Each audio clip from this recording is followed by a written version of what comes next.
Welcome to For Emergency Use Only with Dr. Kris Zaporteza, brought to you by Mad Sis Productions. And now, here are your hosts, Dr. Kris Zaporteza and Andy Barker. Welcome back. Second edition, Dr. Kris. Welcome back.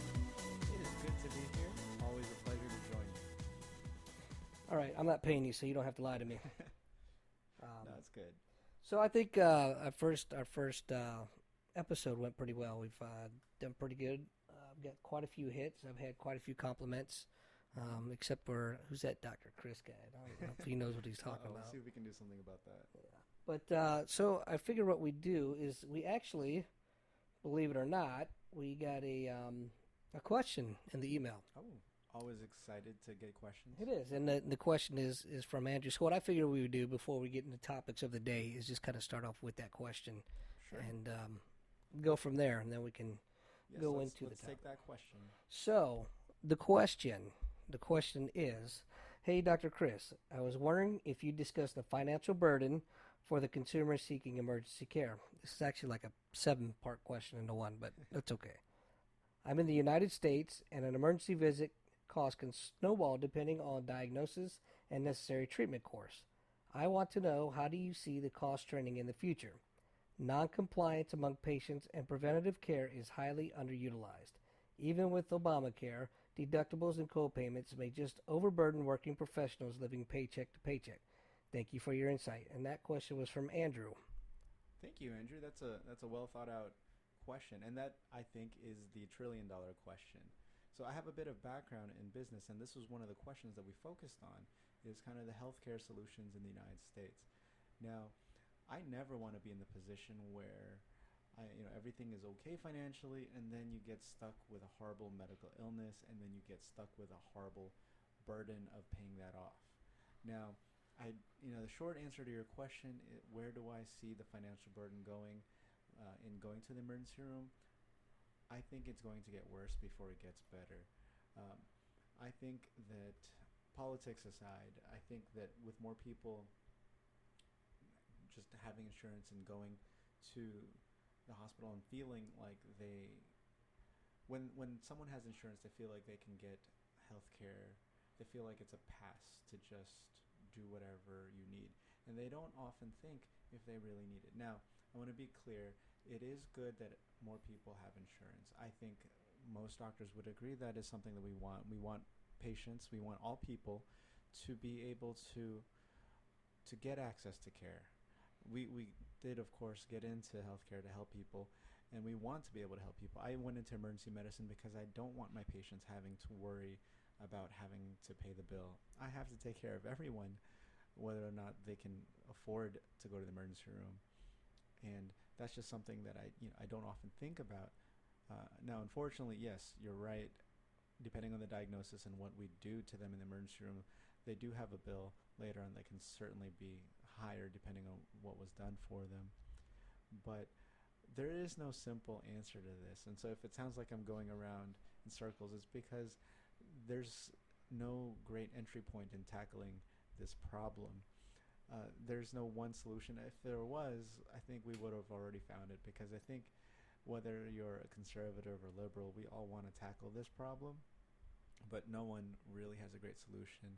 There's a lot of problems, and one of the problems in the United States, you mentioned that that's where you are, is that I feel like people are entitled. Huh. They go to the emergency room and they feel entitled to certain things.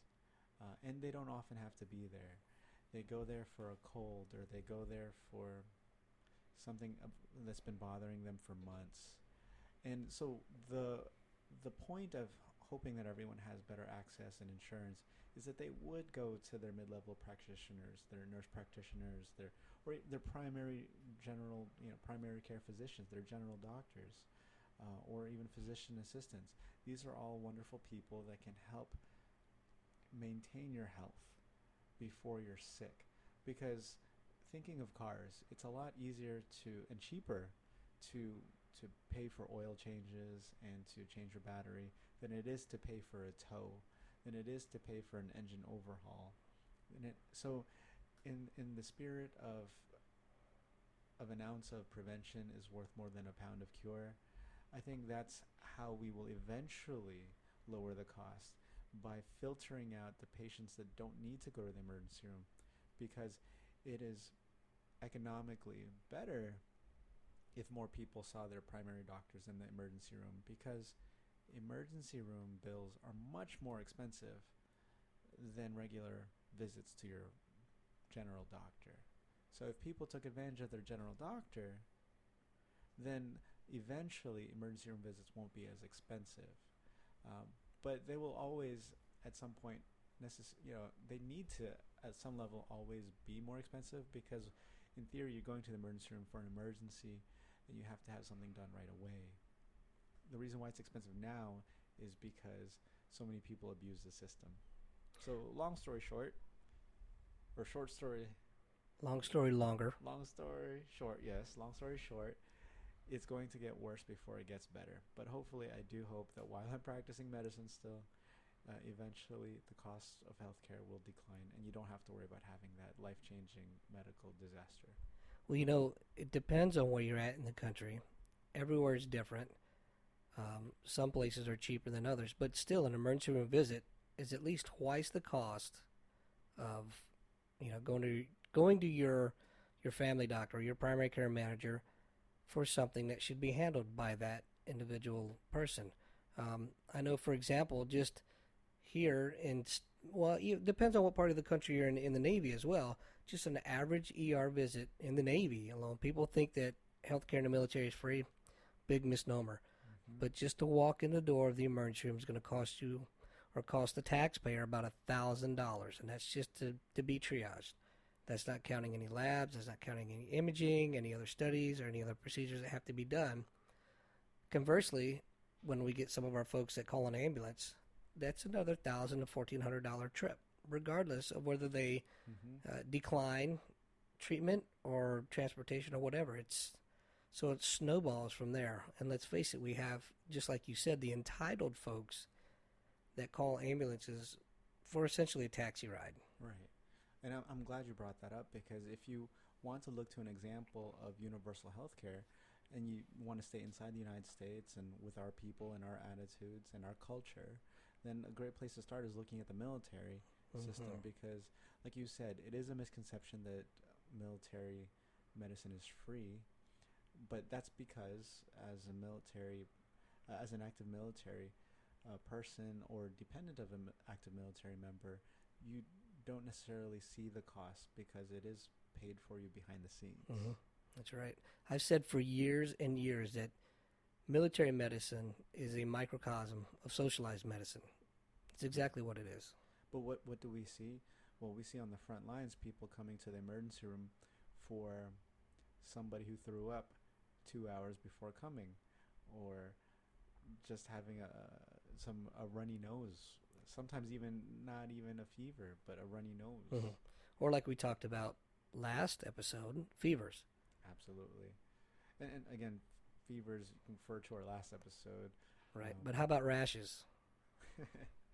Rashes are seldom dangerous, but we see it a lot. But anyway, I'm not sure. Do you feel confident that you've answered that question?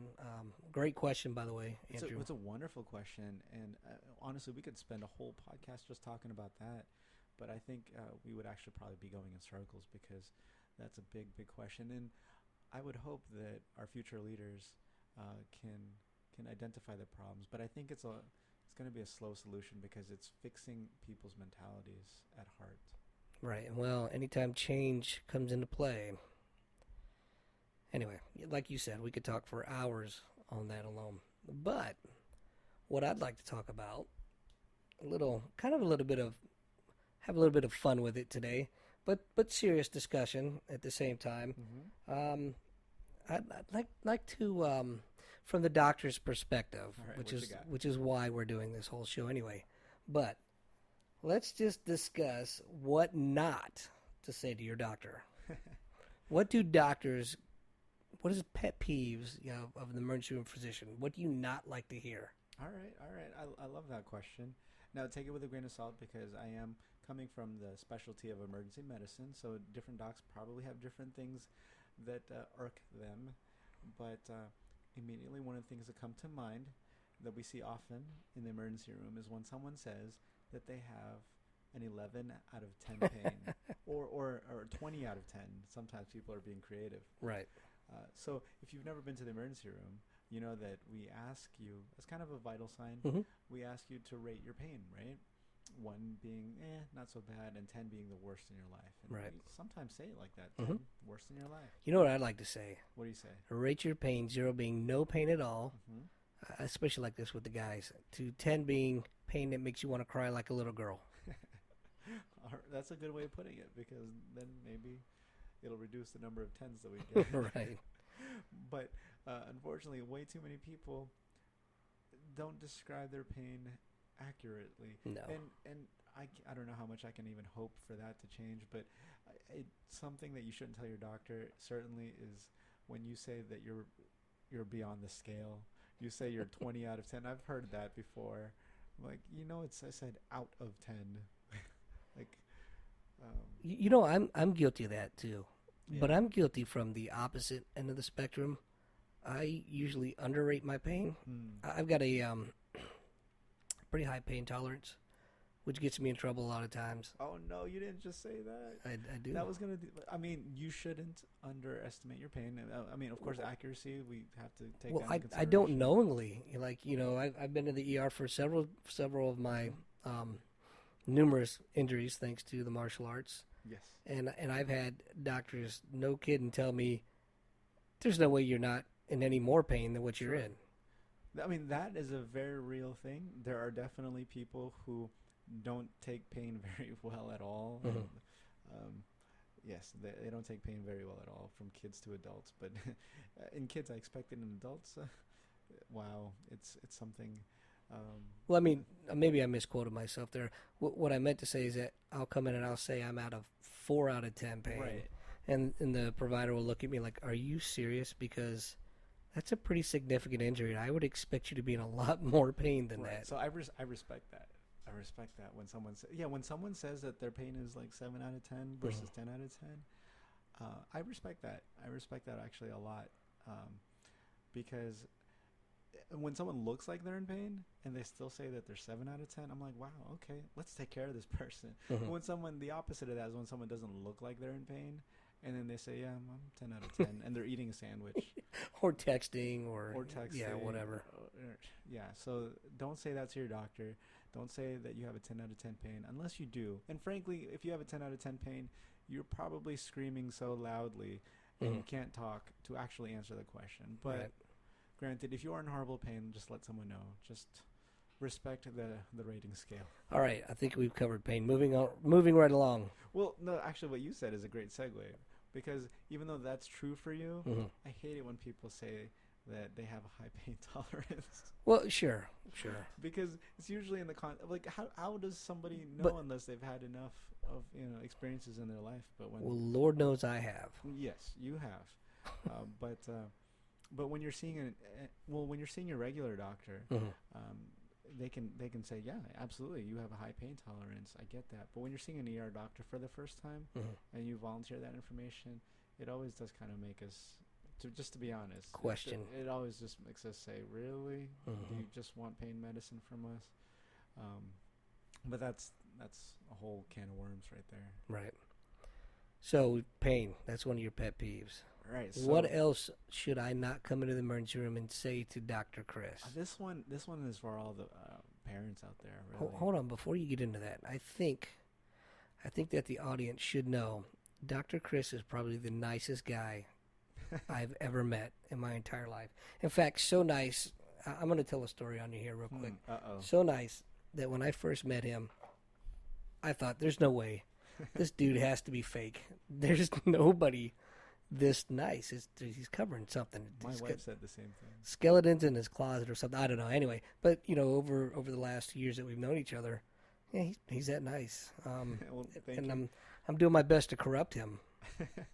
But so How's my that working point out? in telling that story is that if you're coming in and you're getting Dr. Kris peeved at you for something, you're probably doing something pretty doggone,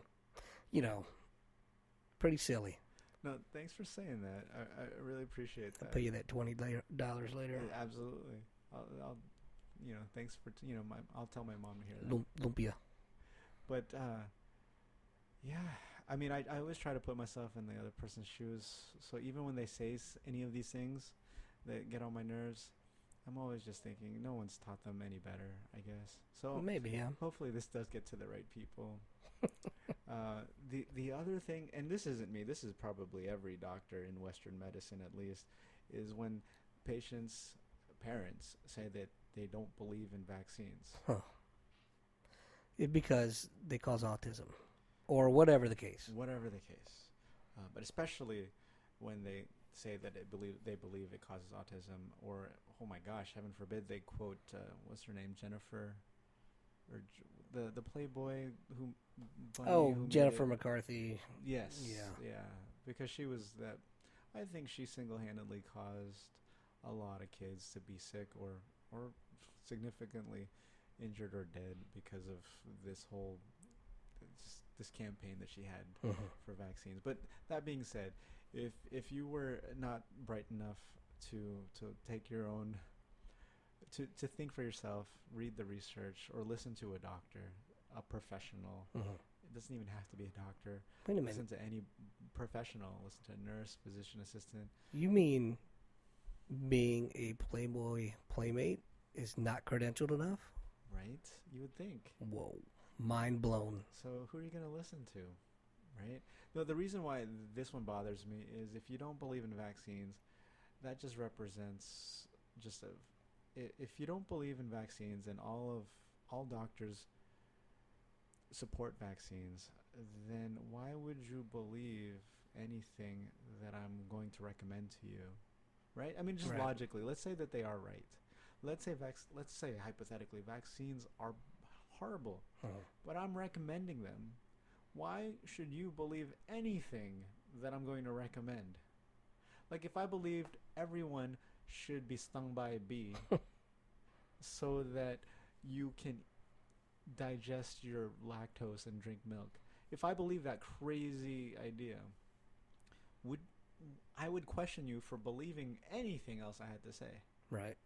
So just logically, if I believe in vaccines and you don't, why do you still come to me asking for my advice? Because it's free healthcare. Right? But if you're not going to listen to me for something that everyone agrees on, how are you going to listen to me for anything else? So many things I could say there, but I will try to keep it semi-professional. So yes, don't tell your doctor. I mean, even if you don't like vaccines because you think they make you sick, which they don't, they just amp up your immune system to get you more immune.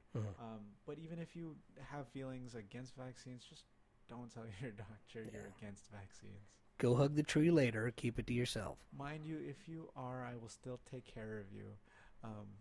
In fact, I probably will have to because you're probably going to be sick. Well, even here, we have seen one or two parents that have not gotten their kids vaccinated. Now, we are kind of a unique entity here. Folks that come to Japan because of the military are supposed to be screened. Right. So how these folks slip by without having their kids vaccinated is beyond me. But that's a whole other topic. It's few and far between, though. Yes, and I really very do few love and far that between. because I don't have to fight that battle very often, not as much as I used to. But along those lines, kind of similar idea are, and we get this from time to time, patients who come to the emergency room who tell you right off the bat, and I don't know, that's the thing that throws me off when they say right off the bat, they don't believe in taking medicine. Yeah. Because, and I get it, from one perspective, I can understand people who say, I don't like taking medicine. I don't like taking medicine, and I'm a doctor, but I don't like taking medicine because I don't want to have to take medicine. Sure. But push comes to shove, if I'm sick, give me the medicine. I don't want to have to take the medicine. I don't want to swallow pills. I don't enjoy that. And I don't like pain medicine. Like when I had my wisdom teeth taken out, I didn't enjoy that feeling. Right.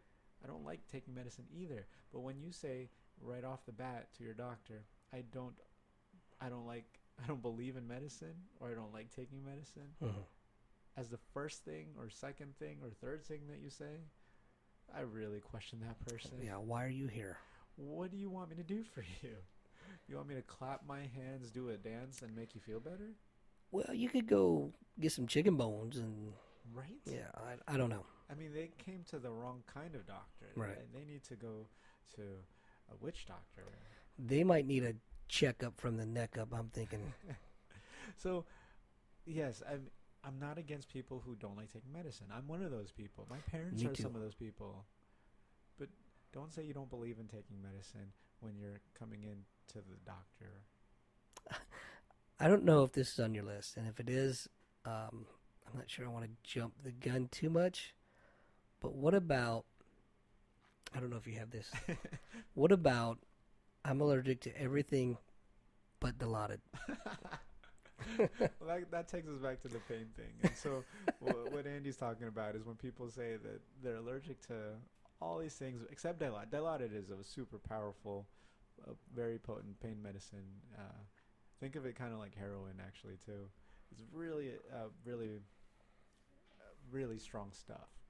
And so people can get addicted to that feeling, that high feeling they get from it. And so you get people coming to the different emergency rooms claiming that that's the only thing they can get.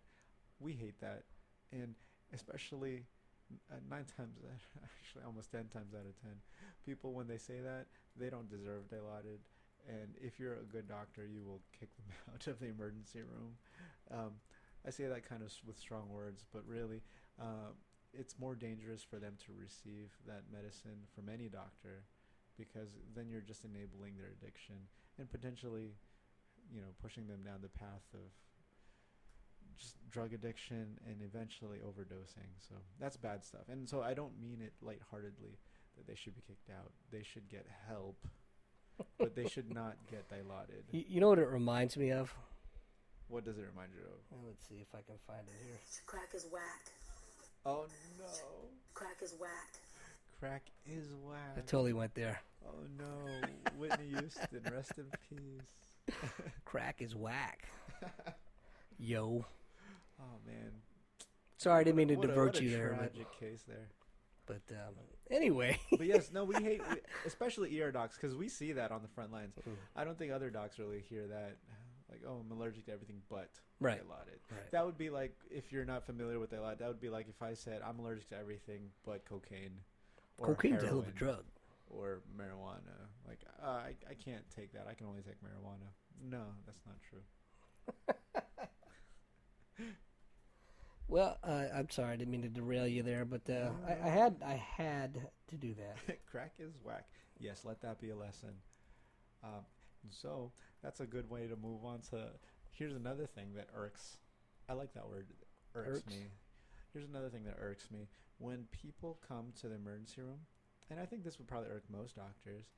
And cocaine is a hell of a drug. What is that? Cocaine is a hell of a drug. It is, who's that one?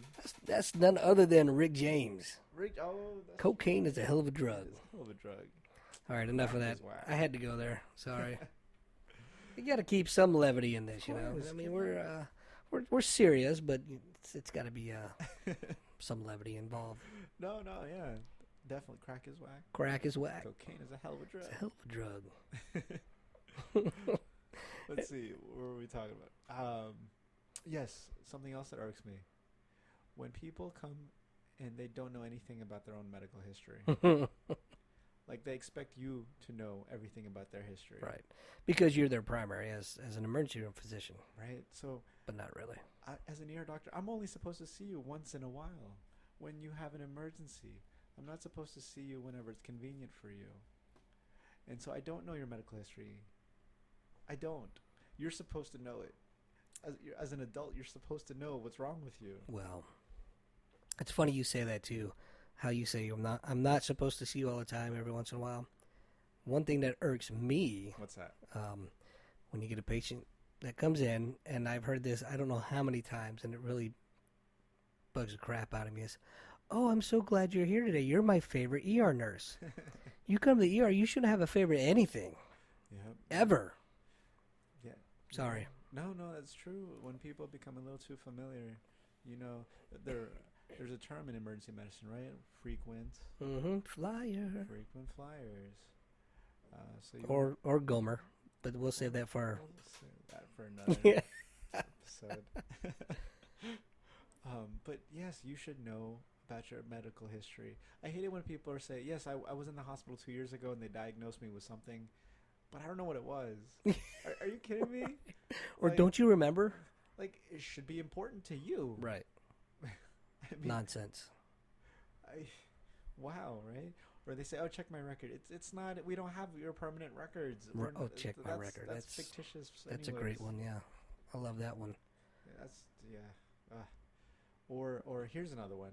When they say, I ask, "What medicine are you taking?" I don't know the medicine I'm taking, but it's about this big, and it's purple. Okay, we are not pharmacists, Right. And even if we were, really, you should know what you're putting in your body. You've never seen Wayne's World, have you? Did you tell me you haven't haven't? seen Wayne's World, no. So it just reminds me of Wayne's World. And of course, I'm dating myself a little bit here, but they had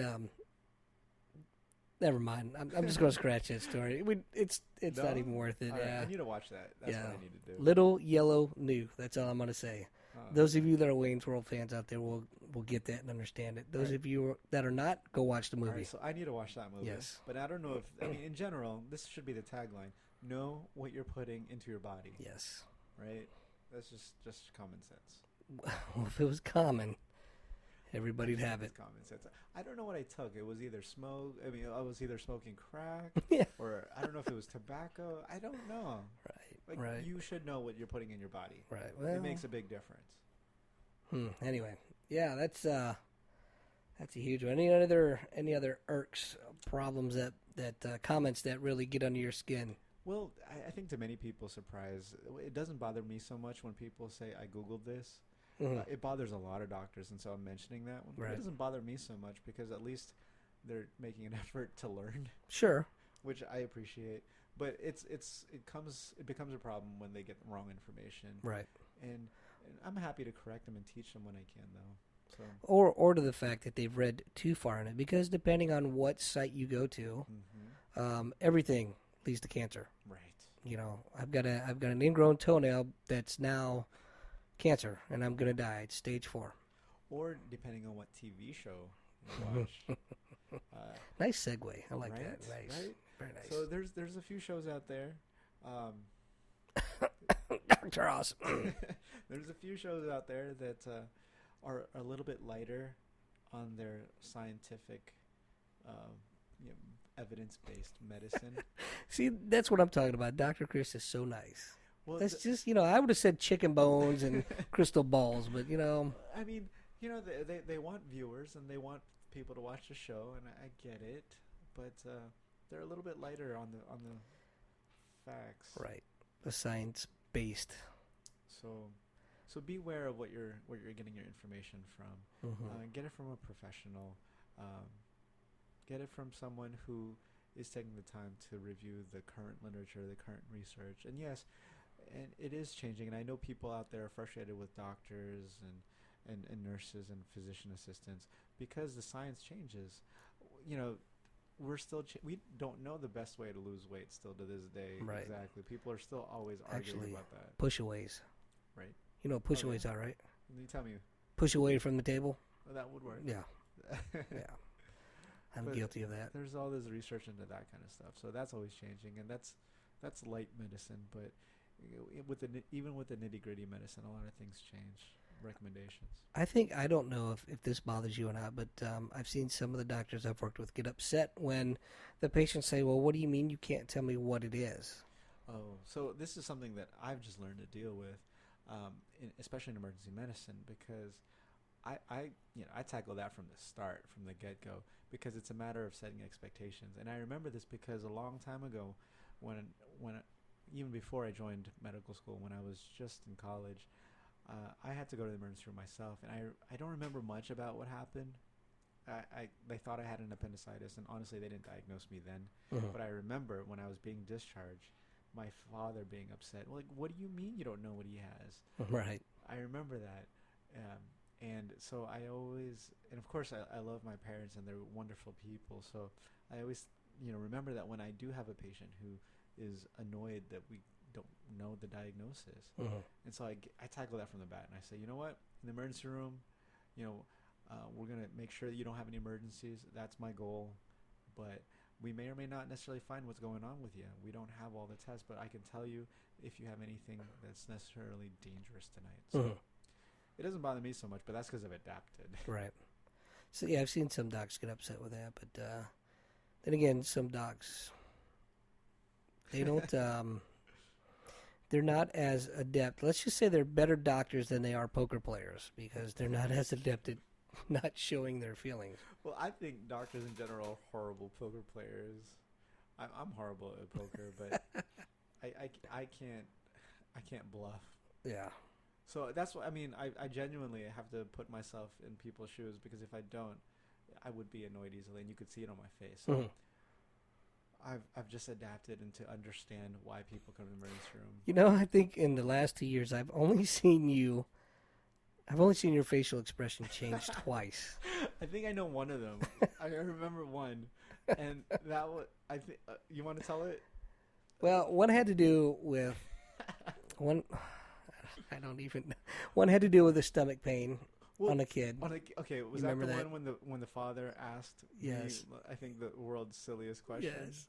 You wanna- How do I know if my kid is in pain? I mean, that was after a long series of Oh my questions God. that weren't thought out. Mhm. And so he had asked all these questions.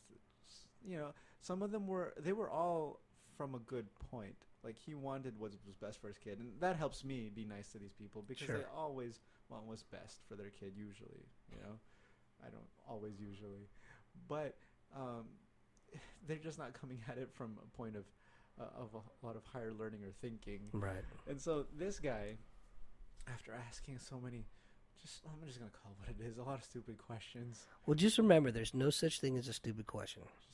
Just stupid people asking questions. Yeah, Yes. so, yeah, that was this case. Oh my God. And then I was, being very, very patient. I thought I was, doing a decent job. And then just the last thing he said was when my face changed. Well, I said, just make sure to come back to, I said something like, just make sure to come back to the emergency room if your kid looks like he's in pain. Right. And then he asked Right. me, how do I know if he's in pain? Oh my God.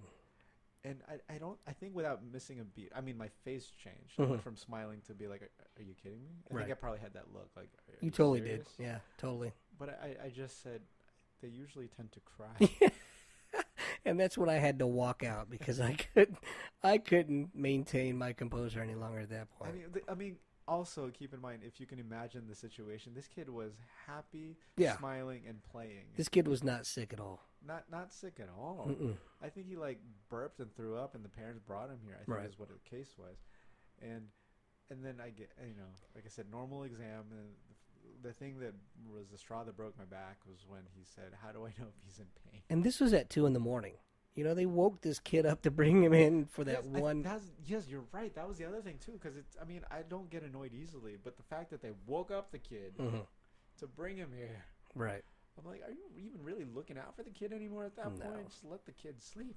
Right. That was ridiculous. And then the other time, I don't remember that. really. Well, oh, the wall of shame. Yeah. That.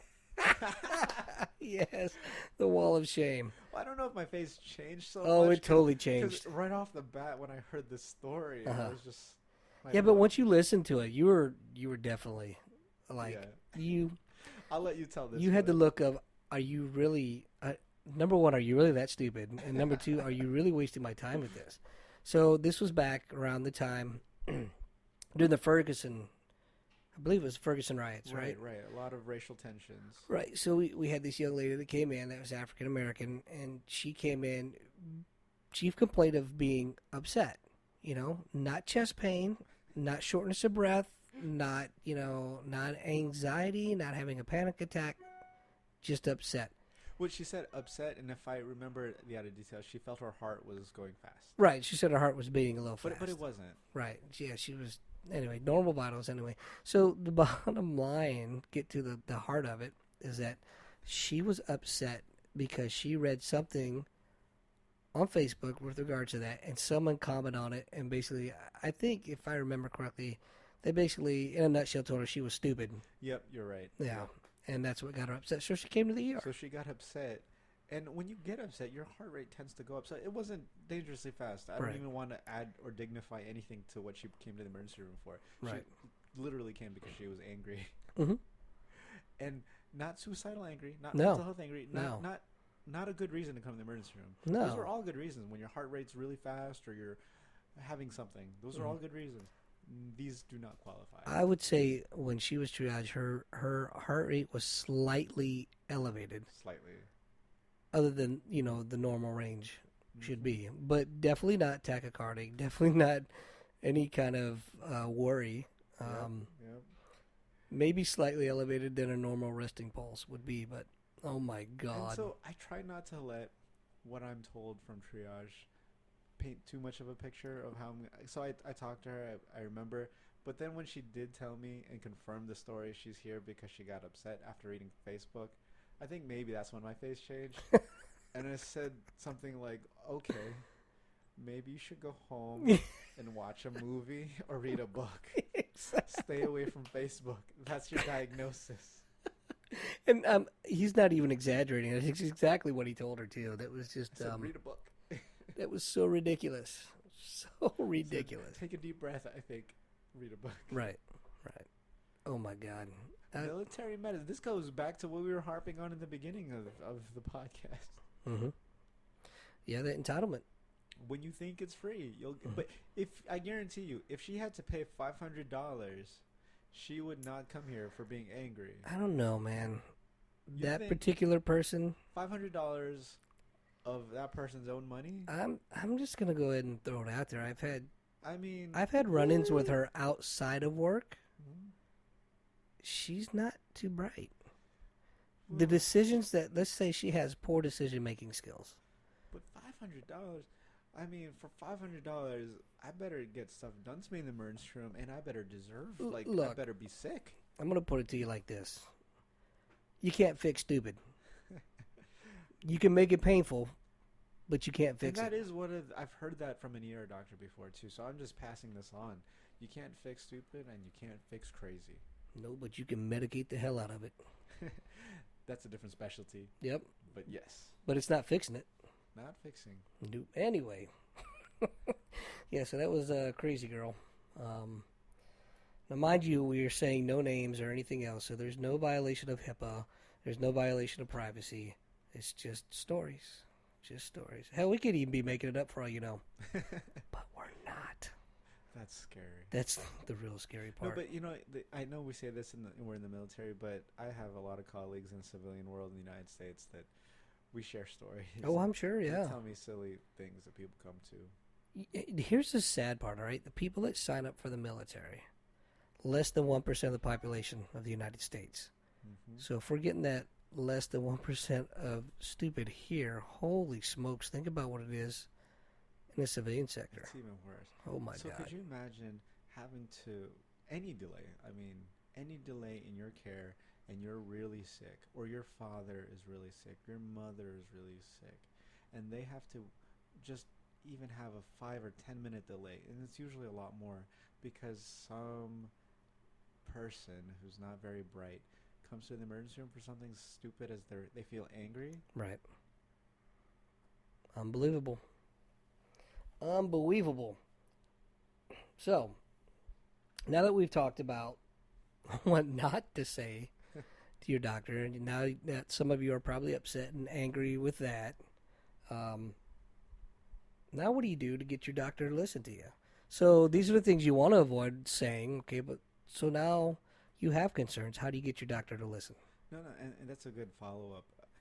So what I want to avoid doing is giving people a guideline of buzzwords to Right. say so that they can be We are not going down that road. so that they can be given certain medicines or be seen faster. That's not the goal, because I don't honestly. Somebody should be seen fast if they deserve to be seen fast, Mm-hmm. not because they know how to manipulate the system or say certain words. Right. But in general, if you want your doctor to help you, my advice is to to treat them.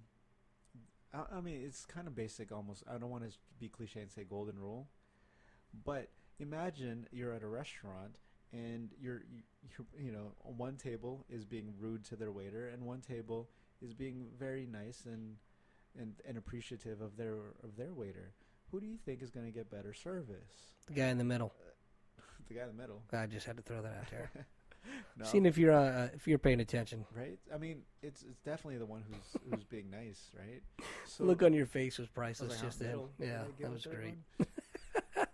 That was awesome. But yeah, just be nice to the people taking care of you. It boggles my mind that people would be rude to somebody serving them food, but also it boggles my mind that somebody would be rude to someone who's about to put a needle in you Right. or do Or other things something to you. else, yeah. Some kind of tube or Like, something. I would just be nice. It just makes common sense. But you're nice anyway. But you're right. But You see it all the it time. makes sense. Don't make someone angry that's honestly trying to take care of you. So that's one thing. If you want your doctor to listen to you very attentively, start off by just being nice Mhm. and appreciative. You don't have to suck up to us. I don't want that. Right. But just be nice. Don't be rude. And it's much easier for us to tolerate something that probably doesn't really need to be here in the first place when the patient is just super nice. It makes our day, makes the patient's day. It's just so much better. Absolutely. And so another thing that you can do to help us listen better too, aside from just being really nice and being a good person, is knowing specifics about what you came in for, Mhm. being able to describe it well. It's frustrating when you ask someone what they're here for and they can't tell you. Are you going where I think you're going? No, but I think I know where you're going. I'm so dizzy. I knew you were going to say that. So let's say you are dizzy. I'm all right? dizzy 'Cause in my we see big that toe. a lot. In some cultures more than others. If you're dizzy, describe your dizziness. Dizziness can mean a whole lot of different things. Okay, doc, I'm dizzy in my big toe. I don't know if it's a lack of vocabulary, I think it's cultural, actually. but dizzy, I think in that particular culture, Mhm. may just mean that they don't feel well. Sure. Which, please, again, be specific. Right. I want to help you. Help me help you, right? Mm-hmm. Help me help you.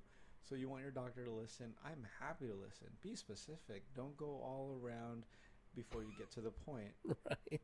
We want to help you. In fact, I wouldn't even mind if you got to the point, and then we can talk about other things. Mhm. Just get to the point. Just the facts, ma'am. Just the facts. A lot of times I have to redirect patients because they go on weird, unnecessary tangents. No. Just be specific. Tell me what it is you're worried about. Be honest. Be authentic. Be nice. Mhm. Right? But for God's sake, get to the point. I mean, and know your medical history. That goes back to what not to say, but you should say what your medicine you're taking. Mm-hmm. Say what allergies you have. What happens to you when you take certain medicines. The better and more specific you are about describing all that, the more trust and credibility you earn with me and with other providers. I think also, go ahead and tell your doctor why you're there. What are your expectations? Well, these are my concerns. This is why I came in. Right. I mean, a lot of the times patients are afraid to say what they're really worried about. And so they may seem like they're coming in for something ridiculous or silly. But, I mean, I've learned to give them the benefit of the doubt and say, all right, well, what is it really that is bothering you? What's really on your mind? And sometimes it'll come out that they'll say, my dad felt dizzy and he ended up having a heart attack. Mhm. And then I prefer that because I'm like, oh, I see. Okay. Well, based on this, and this, and this, it doesn't seem like you're having a heart attack, and we can do certain tests to make sure that you're not having a heart attack, but I appreciate your concern. Right. Blah, blah, blah. Right? I think people always have a reason for their fears. Sure. And if we can figure out that reason in the short time that we have together, awesome. Yeah. And some people. I mean, let's face it. Some people are better at vocalizing those as well. Some folks aren't. Yeah. So, and that's why I think I have to myself kind of take a step back sometimes and realize, all right, maybe this person's just not able, to vocalize why they're here. So, like I said, I always try to give the person the benefit of the doubt, but I will say not everybody takes that perspective. So it helps, please, for me and for all the other providers, nurses, physician assistants, be nice. Have a list. If you're a person that takes multiple medications, carry a list with you. Right. I'm not saying memorize everything. I mean, Dr. Kris obviously said earlier you should know what you put in your body, and yes, that is important. But if you're taking, a lot of medication, just have a list. It makes things easier on you. It makes things easier on us. Absolutely. And again, it generates trust. Mhm. If I know that you know what you're doing with your medical history, with your medicine, then I feel comfortable prescribing you, something, and knowing that you're not going to abuse it. Right. I respect. We have this thing in medicine when we're documenting. Oh, this person is a reliable historian. This person is a non-reliable historian, or unreliable, and it just simply means that we believe you, we don't believe you. Right. That's a fancy way of saying. In a nice way. Yeah, definitely. Well, let's see. What other? I think that's that second part is easy. How to get your doctor to listen to you, because it's not much. It doesn't take much. It's basic common sense. Yeah. Be kind, courteous, and know your medical history, right? Take accountability for it. Easier said than done. Sometimes, I would think, and it just takes a little onus. Is all it is. Right. If I just want to, as a parting thought for that, if you take interest in your own healthcare and well-being, I will take interest in your healthcare and well-being. But if you don't care about it, then I'm going to be less inclined to care about it. Why should you, right? I mean, it's my job to care about it. Right. But it's easier for me to care when you care. Absolutely. No doubt. And that's coming from the kindest doctor you will ever meet. I'm not kidding you guys. He's genuine. Sometimes, I don't know, it's almost sickening. I'm just kidding. It's not. Keep trying to. It's refreshing, actually. Thank you. With all the bitter, upset, angry people in the world, it's pretty refreshing. Well, I feel very fortunate to take care of the population that we have. I'm still going to corrupt you, though. I'm Keep working trying. on it. Keep I think trying. I'm getting there. Oh, I hope not. Oh yeah. What did you tell me earlier? That was separate. Oh, come on. Tell on yourself. Talking about, I've been cussing more. I usually don't have a potty mouth. But that's not work. I can't find my remote control at home. By God, I'm going to make a sailor out of him yet. It's the damn Apple remotes. They're like the size of nothing. They're like built to fall in between couch cushions and disappear. Anyways, that's why I was cussing, not because of our wonderful patients. But he was cussing a lot. Man, dropping F-bombs like nobody's business. Like, wow, I was almost embarrassed. I'm just kidding. I'll go put some soap in my mouth later. You can't embarrass me. You can give it my son. You can put soap in your mouths together. A little In the knucklehead. Navy too long, I guess. Who? You? I'm not even. Yeah. Anyway, I'm not going down that road. Listen, this was awesome. I'm glad we're doing this again. Episode number 2. First one, like I said, Fevers I think went over great. I've had several people compliment, and actually we've got a question that was sent into the show. So thanks again, Andrew, for sending that question. Yes, thank you so much. Appreciated that a lot. Which brings me to my point. Questions, if you have them, send them into the show. You can either send them to myself at Andy@MadSysProductions.com, or you can send them to Dr. Kris at Dr. Kris @MadSysProductions.com, and we'll be more than happy to answer them for you. We may send you a bill later, but He's kidding. I'm broke. Yeah, I'm broke. I got to get paid somehow. And on top of it, I'm married, so you know where all my money goes. No allowance for this guy. But maybe a soda here and there. But anyway, yeah. So contact the show. Let us know what your thoughts are. Even if you just say, "Hey, you guys suck," that's cool too. Send me an email. I don't care. I'll talk about you later, but that's cool. Whatever. Dr. Kris, any parting words? Be nice, be courteous, and know your stuff. Know your stuff. Write it down. And staff of Facebook. Don't get upset. All right, Dr. Kris, thanks again for joining us and joining us. What am I kidding, man? This is your show. That's my pleasure. Stay tuned next month for the next topic. If you have a particular topic that you would like us to discuss or a particular case, we will do our best to discuss it. Again, send us an email.